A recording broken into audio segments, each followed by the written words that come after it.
hágalo virtualmente.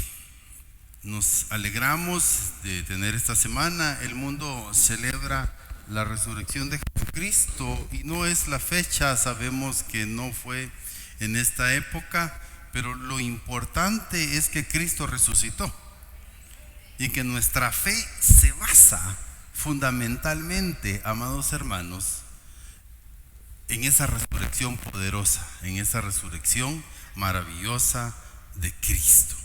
Voy a invitarlos a que pongamos atención a la palabra del Señor, sino antes recordarles que esta es mi Biblia y yo soy lo que en ella dice que yo soy, y que yo puedo hacer lo que en ella dice que yo puedo hacer, y que yo tengo lo que en ella dice que yo puedo tener. El día de hoy la leeremos, que es el Logos, es la palabra de Dios, pero rogamos al Padre para que el rema, que es la revelación personal, como Dios nos habla, venga a nosotros. La predicamos en el santo nombre de nuestro Señor Jesucristo.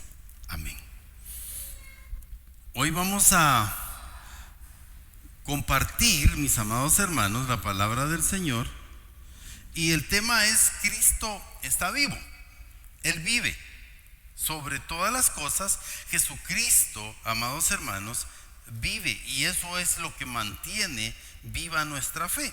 Vamos a utilizar el pasaje bíblico del apóstol Pablo y Silas en su visita a Tesalónica, en el capítulo número 17, en el versículo 2 y 3.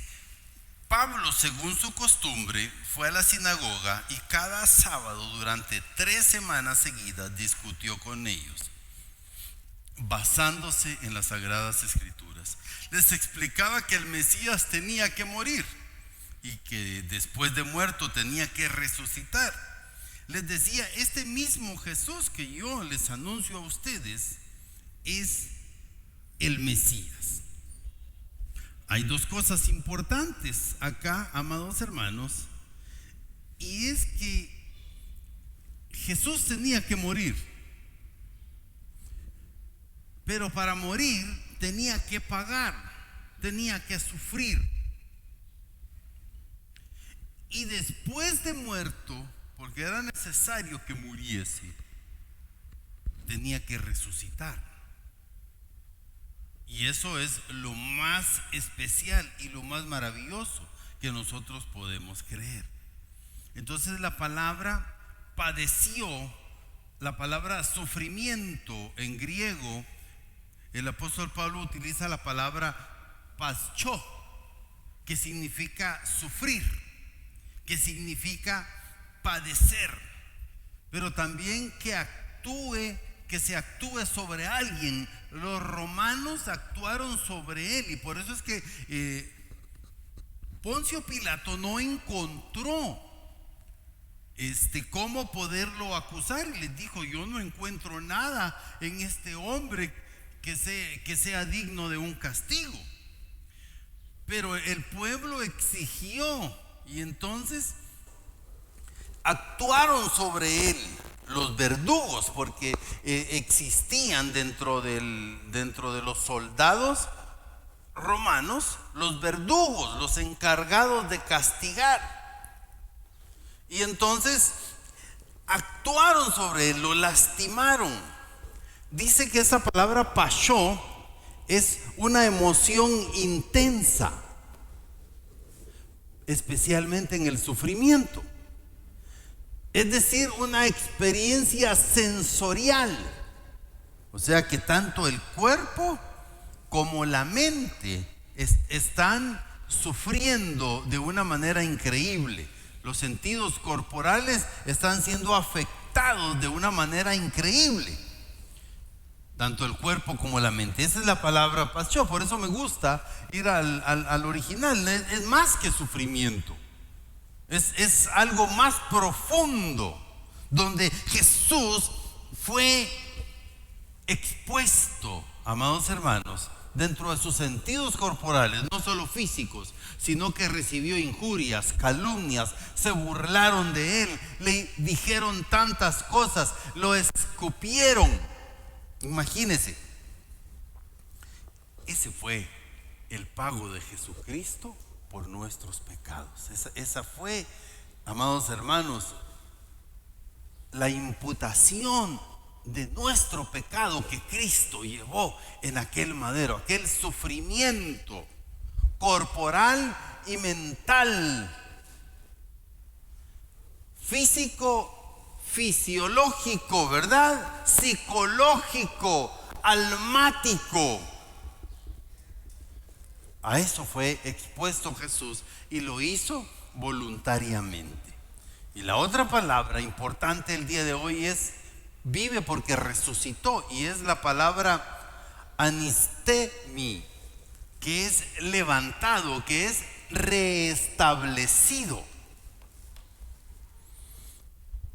que se traduce también como se levantó entre los muertos, que es aparezco, que es ponerse de pie, que fue lo que Jesús hizo al resucitar, que es levantarse otra vez. Eso es la palabra resurrección, que es una palabra compuesta en el griego.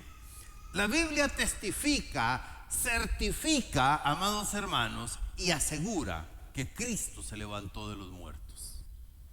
Pablo enseña que el centro de la predicación del Evangelio es la proclamación de su muerte, de su sepultura y la resurrección gloriosa, preciosa y maravillosa de Jesucristo. Esa proclamación, esa predicación, en griego proclamar es querigma. Y entonces estamos nosotros proclamando, ese es el querigma, es el testificar, el hablar que Cristo vino, se hizo hombre, se humanó y se entregó por nosotros, que llegó a la muerte, que fue sepultado, pero que al tercer día resucitó. Eso es lo que nosotros llamamos la predicación del Evangelio. La teología le llama la proclamación del querigma. Dice el apóstol Pablo en 1 Corintios 15, 3 y 4: primeramente os he enseñado lo que asimismo recibí, que Cristo murió por nuestros pecados conforme a las Escrituras, que fue sepultado, que resucitó al tercer día conforme a las Escrituras. Ahí más adelante en el capítulo 15, en el versículo 14 dice que en vana sería nuestra fe si Cristo no resucitó. Pero en el 19 la Biblia del Jubileo dice: si Cristo no hubiese resucitado entre los muertos, seríamos los más miserables de todos los hombres. ¿Saben por qué estamos aquí? Porque creemos en la salvación de Cristo, porque creemos que Cristo pagó en la cruz del Calvario, y creemos que Jesucristo resucitó y que ascendió a la diestra del Padre. Eso es lo que nosotros creemos, por eso estamos aquí.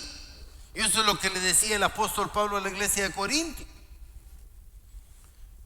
que si no hubiera resucitado, en vana sería nuestra fe.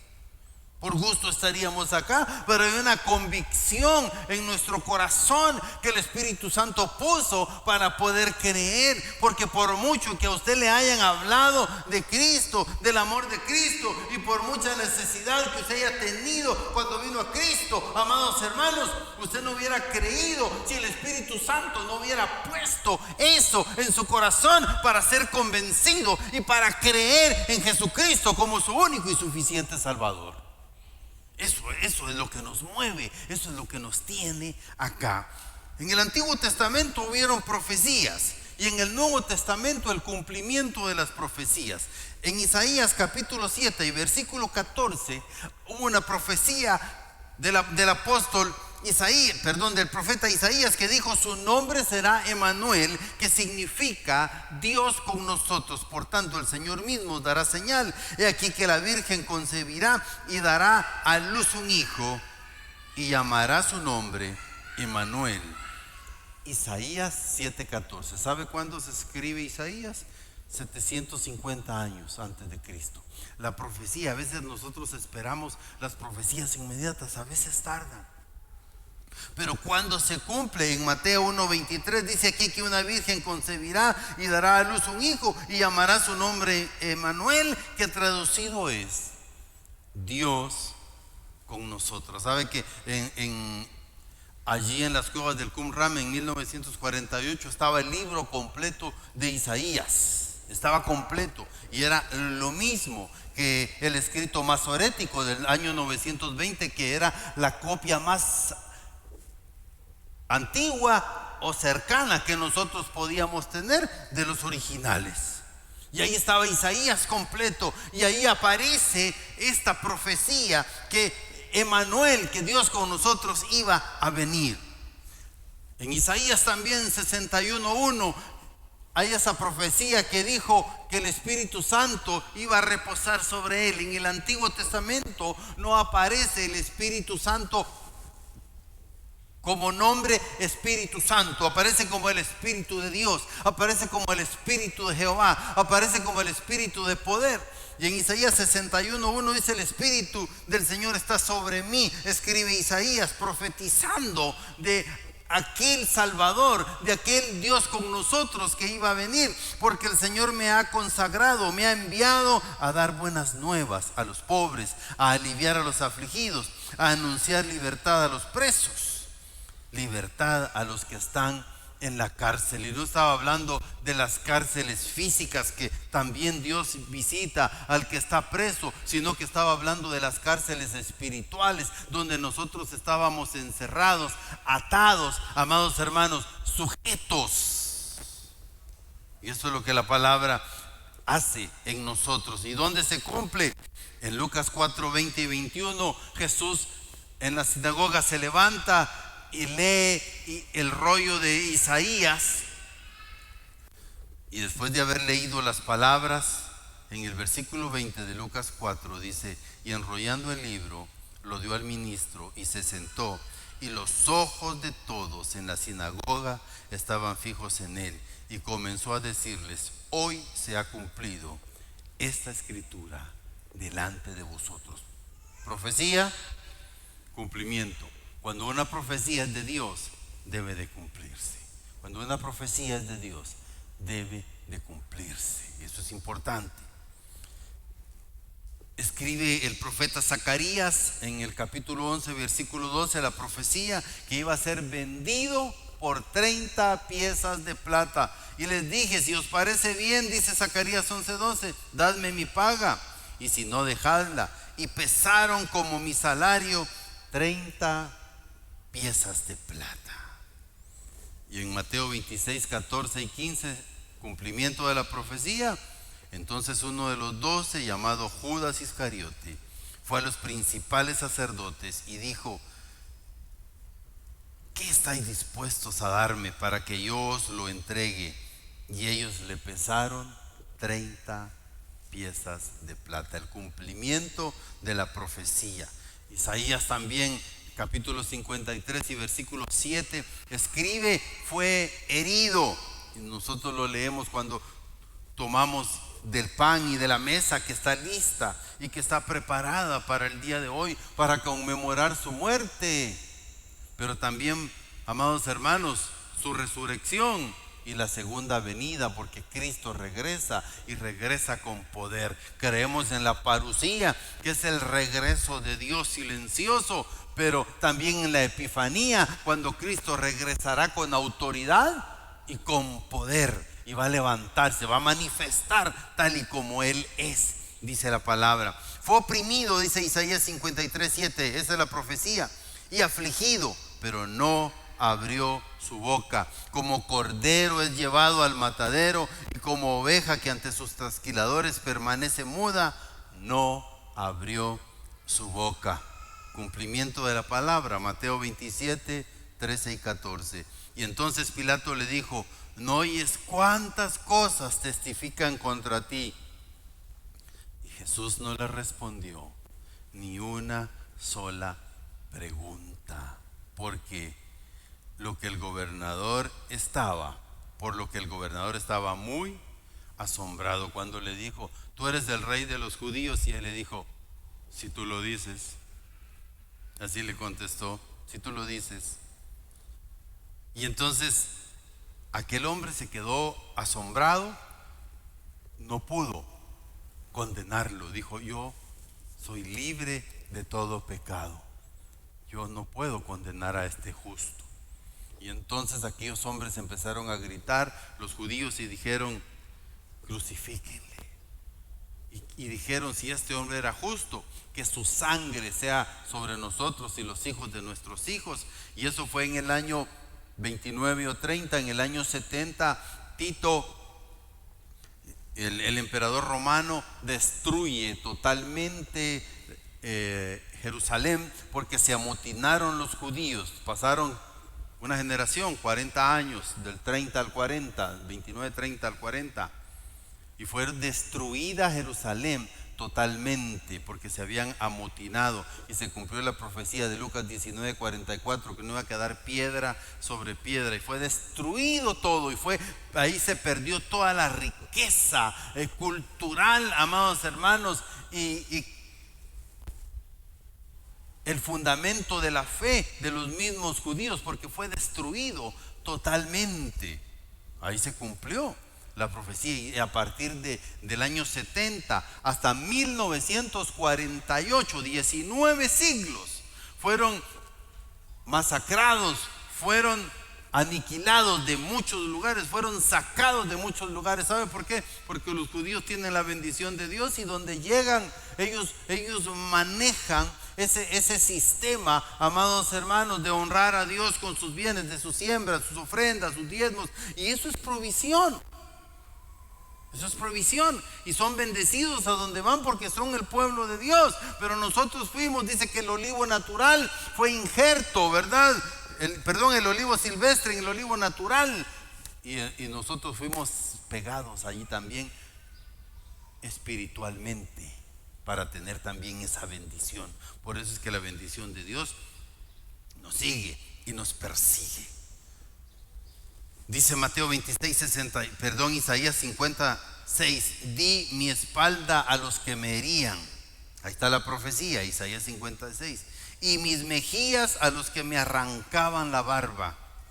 No escondí mi rostro de injurias y esputos, dice esta versión, de escupidas, lo traducimos.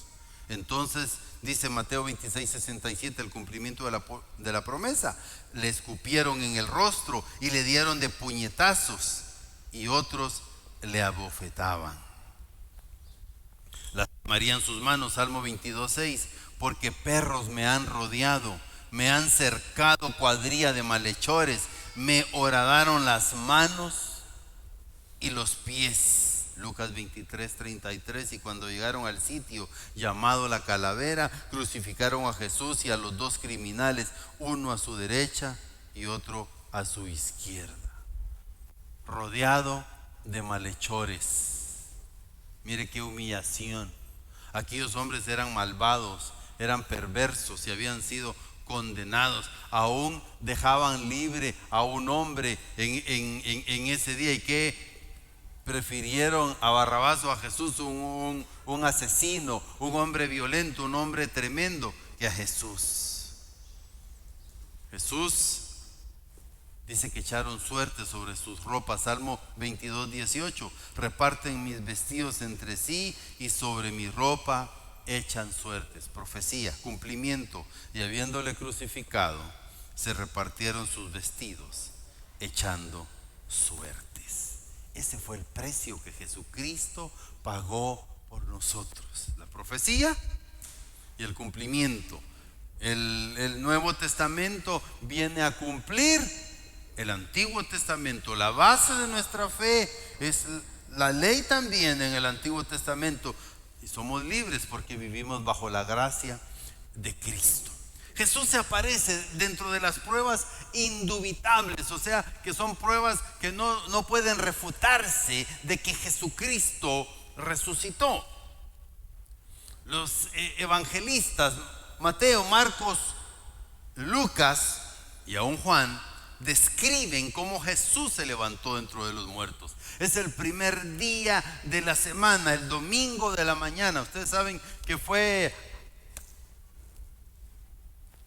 apresado el día jueves, fue torturado, castigado, juzgado, y cerca de la hora novena, que son las 3 de la tarde, los llevaron para crucificarlo. Al mediodía, a las 3 ya había muerto. Y lo enterraron porque era el viernes a las 6. Los judíos no podían, por eso no lo prepararon con las especias aromáticas y todo lo que le colocaban a los muertos, y el vendaje fue algo muy rápido. Pero José de Arimatea y Gamaliel fueron a pedir también su cuerpo y lo enterraron con honra. Lo enterraron en un lugar de ricos, porque aquellos hombres fueron usados, era el propósito de Dios. Pero por todo lo que se oía que iba a resucitar, ustedes saben que pusieron una piedra enorme y gigante que era difícil de remover, y especialmente las que fueron mujeres. Entonces Jesús muere el viernes en la tarde, pasa la noche, para los judíos cuentan los 3 días, porque cuenta viernes, sábado y domingo. Fueron unas 36 horas las que estuvo en la tumba, del viernes a las 6 de la tarde para el domingo en la madrugada, el domingo de la resurrección. Entonces aquellas mujeres fueron a buscarlo cuando ya había terminado el día de reposo, muy de madrugada, lo más temprano que podían levantarse, al despuntar el alba, el día domingo. Jesús resucitó dentro de los muertos, tal y como lo había dicho. Pero habían dicho que iba a resucitar. Llegaron aquellos, amados hermanos, los religiosos, a querer sobornar a los romanos, que habían llegado los judíos y habían podido más que hombres, soldados, hombres de guerra, gente común y corriente, contra soldados que estaban armados, y se lo habían llevado ese fue un engaño. Las pruebas de su resurrección, dice Mateo capítulo 27, 51 y 52, que los sepulcros se abrieron y muchos de los que habían muerto resucitaron, volvieron a la vida.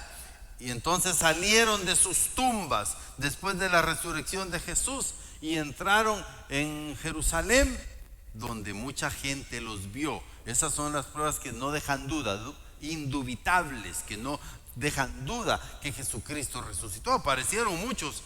Imagínense que se nos aparezcan por acá algunos de nuestros amados hermanos que han partido a la presencia del Señor, entran y nos testifiquen. Algunos de ustedes tal vez les daría el patatush, se asustarían. Pero eso es lo que Cristo hace, ese es el poder de Dios. Cuando allá en Mateo capítulo 10 los comisiona, les dijo: vayan y prediquen el evangelio, sanen a los enfermos, resuciten a los muertos. Eso es palabra de Dios. Entonces mucha gente los vio. Las mujeres piadosas, ¿quiénes eran? María Magdalena, María la madre de Jacob y Salomé, van camino al sepulcro muy temprano, llevando esas especies que previamente habían preparado, aromáticas, porque ustedes saben que desde que dejamos de respirar, los signos de descomposición empiezan a manifestarse en nuestro cuerpo. Eso es la naturaleza del ser humano. Ellas llevaban, era la costumbre, era la cultura, llevaban para ungir el cuerpo de Jesús en el sepulcro. Querían ver si removían la piedra, algo. Si ustedes lo analizan desde ese punto de vista, era algo imposible que unas mujeres pudiesen mover la piedra. Era algo imposible que aquellos soldados que estaban allí, que no eran pocos, eran muchos, hubieran aceptado que lo hiciesen. Dice Mateo 28, versículos 2 al 4, que el ángel con su brillo atemorizó a los guardias y los hirió y salieron corriendo. Rodó la piedra y se sentó, no en ella, sino que sobre ella. Ahí aparece la palabra griega que es ephuto, sino que es epanó, es encima de ella. Ahí estaba el ángel. Estaba la figura angelical, epanó autou, estaba encima, amados hermanos, estaba encima. Hay una diferencia de estar allí, porque el ángel llegó con toda la autoridad. Esto significa que el ángel se manifestó con toda autoridad encima de lo que estaba tapando para que Jesucristo saliese. Y dice la palabra que las mujeres, María Magdalena, María la madre de Santiago y Salomé, se acercaron al sepulcro y lo que vieron fue una piedra removida. Y entonces, ¿qué sucede? Vieron, y eso es lo que hemos hecho, creímos el testimonio, porque vieron, regresaron y testificaron.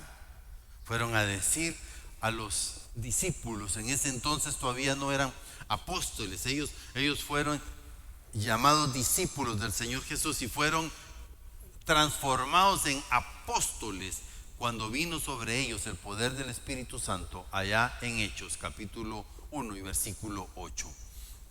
Las otras mujeres entran al sepulcro, encuentran a un ángel sentado en el vestíbulo que les muestra el sepulcro vacío y les anuncia la resurrección y les encomienda avisar a los discípulos y a Pedro que deben de ir, que deben de ver a Jesús en Galilea. Les manda un mandato. Ahí puse una figura, no son imágenes, ahí están el autor, que es lo que relata ese pasaje. Entonces las mujeres relatan su experiencia a los discípulos. Eso es, llegaron, vieron, y eso es lo que hicieron los apóstoles posteriormente. Lo que nosotros vimos, creímos, eso les testificamos. Y eso es lo que ha venido a nosotros, amados hermanos, por cómo viene la fe.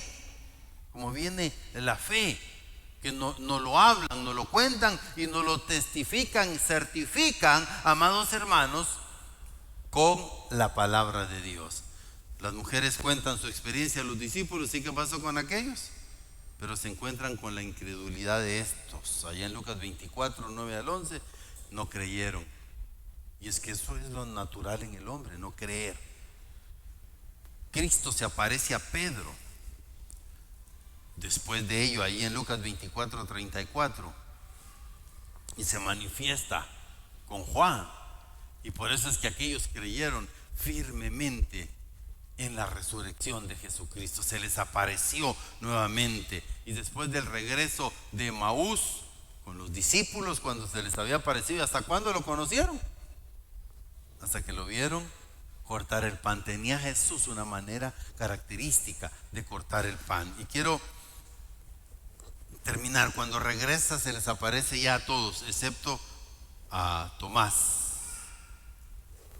Y Tomás, cuando le testifican, ¿qué? Tampoco creyó. Entonces las mujeres vieron y fueron a testificar. Aquellos no creyeron hasta que vieron, hasta que fueron visitados. Aquel no estaba ahí, llamado Tomás, y dijo: hasta que yo no meta mis dedos en los hoyos de sus manos y en su costado que está, yo no voy a creer. Eso se llama fe, creer.